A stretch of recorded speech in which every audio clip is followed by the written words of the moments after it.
ice cream gitu ya, ice cream gitu. Taruh di sini. Habis itu ada onigiri. So ada sandwich cookies ya.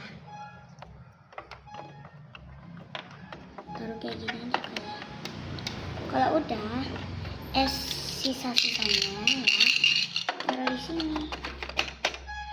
Kalau yang ininya ditaruh di sini. Taruh di atas. Kalau yang ini ditaruh di bagian bawah. Sesuai janji aku yang di part 1, aku bakal ngujinya. Kita coba ya, apakah bisa keluar es batu. Beneran bisa guys, lucu banget ya. Semoga kalian mau beli. Dadah, assalamualaikum.